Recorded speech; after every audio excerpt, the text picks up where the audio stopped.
Jacob's Ladder.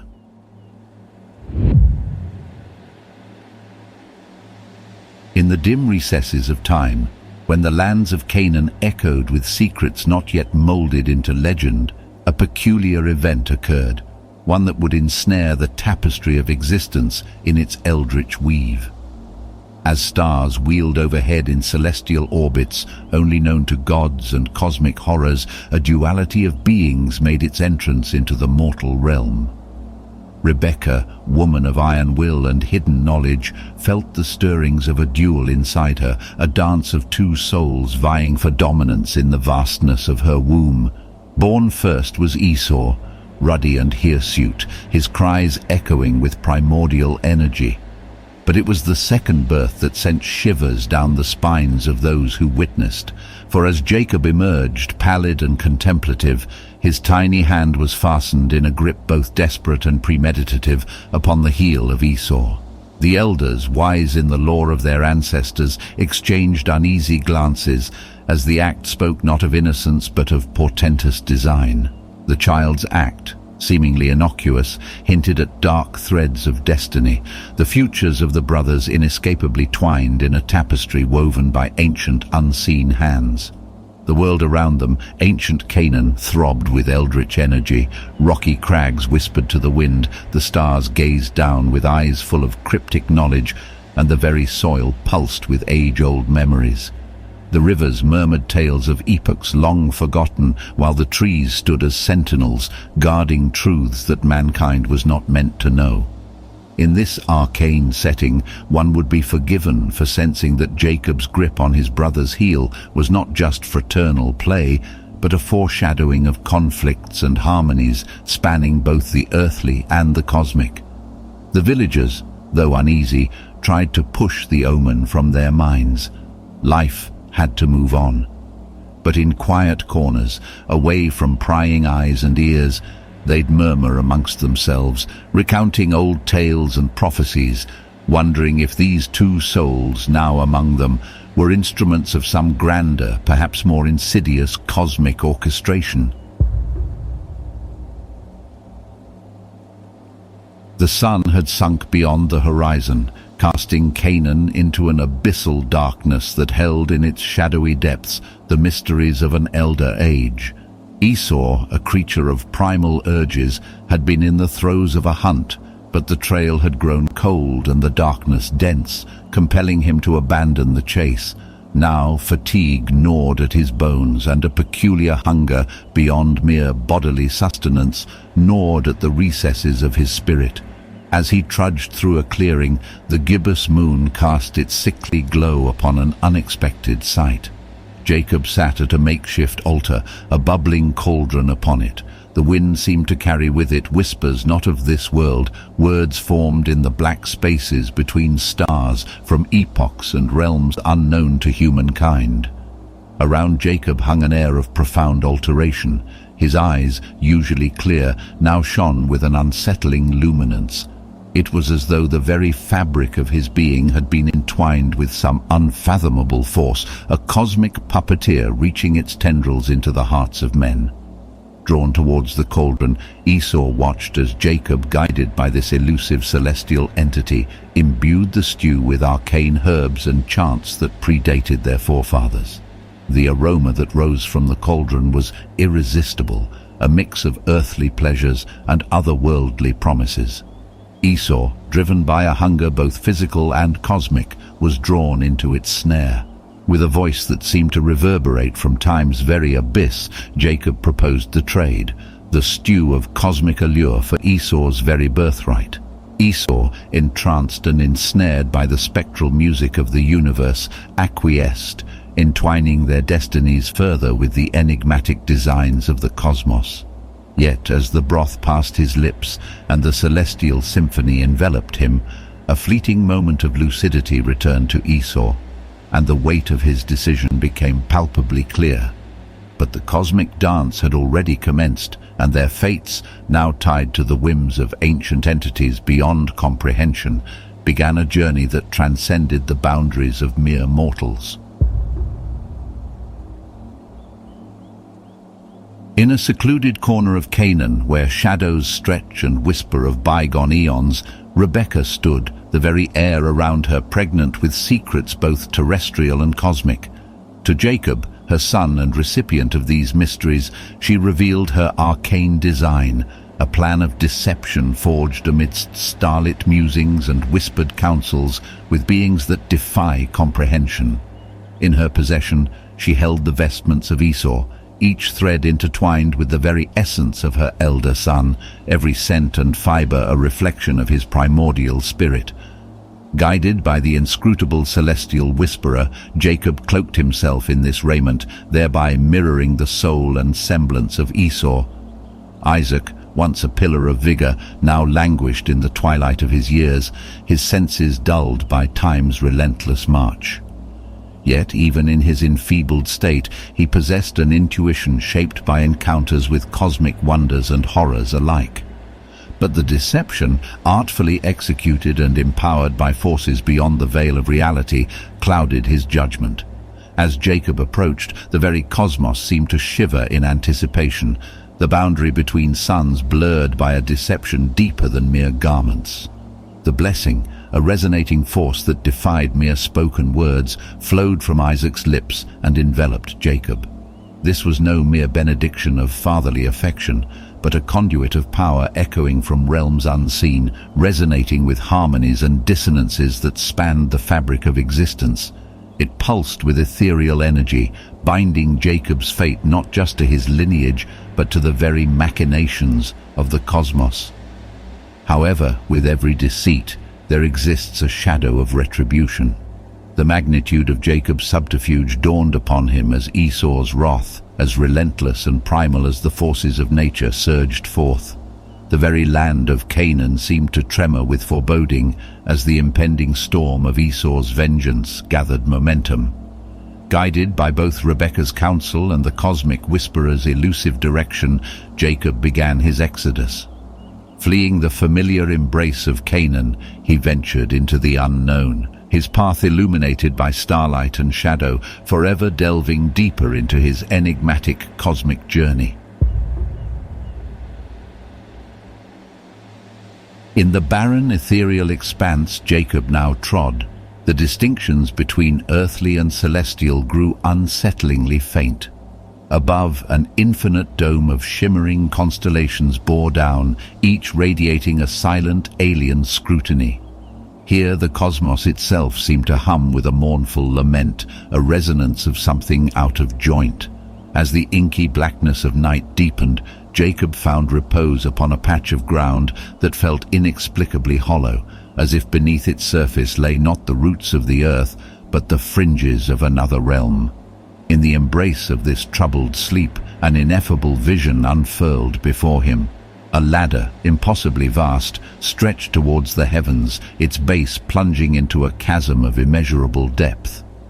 Yet this was no divine construction of legend. It bore the marks of fracture and disrepair. Its rungs, though luminescent, flickered erratically, and its sides were marred with cracks that pulsated with an eerie, sickly glow. It was as though the very conduit between the terrestrial and the divine had suffered some ancient cataclysm, now standing broken and discordant. Upon this crumbling edifice, angels moved, their luminous forms radiating both beauty and sorrow. They navigated the ladder's faults with graceful, mournful precision, their wings brushing against rungs that sometimes held and sometimes gave way, plunging the hapless seraphs into the abyss. Their celestial song, rather than harmonious, was filled with notes of lament and yearning, echoing the discord of the structure they traversed. Jacob, ensnared by the spectacle, felt a profound disquiet. The ladder, once a symbol of connection and unity, now stood as testament to a schism between realms. The angels, in their melancholic dance, seemed to mourn a lost harmony, striving to mend that which was irrevocably fractured. Awakening to the muted hues of dawn, the remnants of the dream clung to Jacob's psyche. The feeling of cosmic dissonance was inescapable, and he was filled with a need to understand the source of this celestial fracture and his role within the vast dissonant tapestry of the universe. The inexorable march of time had rendered the once familiar visage of Canaan a distant shadow in Jacob's memories. Yet, as the heavens cast their radiant glow upon the landscapes he traversed, an ineffable pull steered him toward a boundary where the dimensions of earth and ether converged. As twilight settled, casting the world in a twilight hue of otherworldly blue, the very air grew thick, charged with an ancient energy. Suddenly, from the liminal mist emerged a figure, nebulous and shifting, its very essence exuding an overwhelming aura. It was Yahweh, the cosmic entity whose form defied comprehension, a swirling mass of celestial energies. Without preamble, the two entities, mortal and divine, were locked in a titanic struggle. The earth quaked and the firmament trembled as Jacob, driven by a profound determination, wrestled with the divine force. Stars flared and dimmed, reflecting the intense battle waged in that surreal junction. This was not merely a physical contest, it was a clashing of wills, of destinies, of the very essence of being. Hours seemed to stretch into eons, the fabric of time itself strained by the confrontation. As dawn's first light began to pierce the horizon, a sudden forceful maneuver from the divine being dislocated Jacob's hip, sending waves of excruciating pain throughout his body. But even in his agony, Jacob's spirit remained unyielding. "I will not release you," he gasped through gritted teeth, "until you bless me." The surrounding realm quivered in response, and Yahweh's form began to stabilize, manifesting more clearly as the deity spoke. "In your audacity you have wrestled with forces beyond comprehension and emerged resilient. No longer shall you be Jacob, confined by terrestrial limitations. You are now Israel, he who wrestles with gods and emerges transformed." With that declaration, a calm descended upon the boundary. Israel, formerly Jacob, although wounded, stood tall, the weight of divine recognition and purpose anchoring him. The path back to Canaan beckoned, illuminated by the golden hues of dawn, promising reunions, revelations, and the challenges of a destiny now irrevocably altered. As Israel, once Jacob, advanced towards the pulsating heart of Canaan, an ineffable dread lingered in the very atmosphere. The cosmos above bore witness, the stars shimmering with a brightness that belied the knowledge of forthcoming events, cosmic tales woven into the tapestry of time. The undulating landscapes of Canaan, haunted by ancient secrets and draped in eldritch mysteries, echoed with memories of a past life, of conflicts and deceits. But as Israel's feet pressed forward, the looming weight of terrestrial tribulations seemed dwarfed by the vast expanse of cosmic interplay, rendering once momentous events mere ripples in the cosmic ocean. Emerging from the horizon, the familiar yet transformed silhouette of Esau appeared. His aura had changed, no longer just a hunter or a wronged brother, but rather a being whose destiny had been touched and shaped by the same eldritch forces that had molded Jacob into Israel. The two figures stood facing each other, separated by mere physical distance but united in the intricate dance of destiny. The air grew thick and a spectral silence ensued, as if the very earth and sky awaited their interaction with bated breath. Esau, his eyes reflecting depths of experiences unspoken, broke the silence. "Brother," his voice, though deep, hinted at the harmonies of the cosmos. "Our fates have always been entwined, not merely by birth, but by the very fabric of the universe."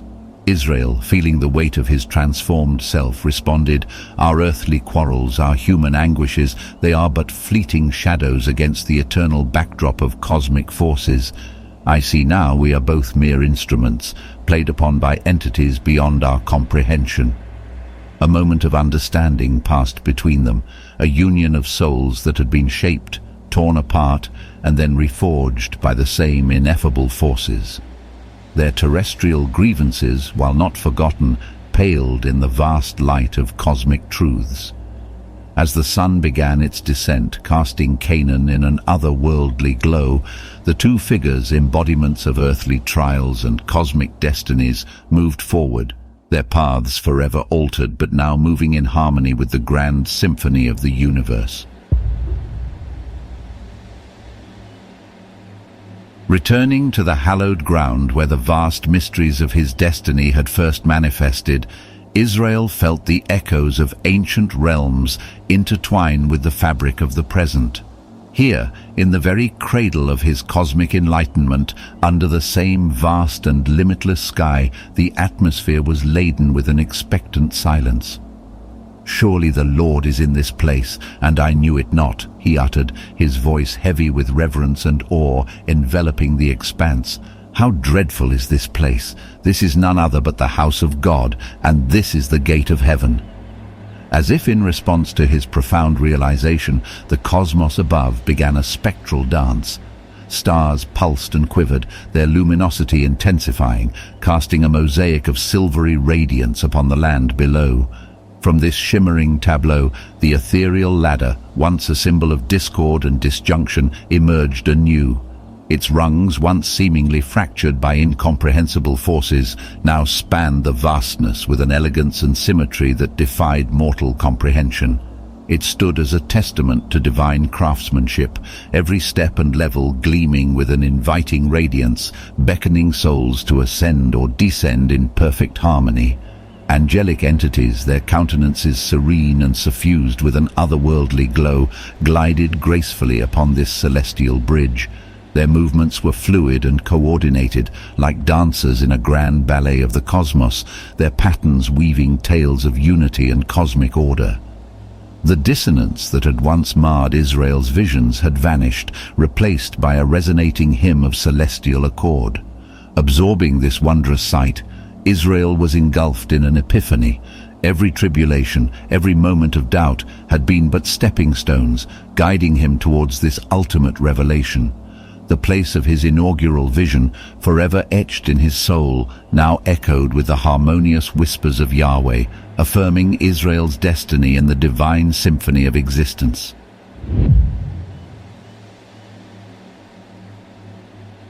We hope you enjoyed this story. It would greatly help to support our creators if you liked the video and subscribe to the channel. Also, check out the playlist in the description. Thank you very much, and we hope to see you next time.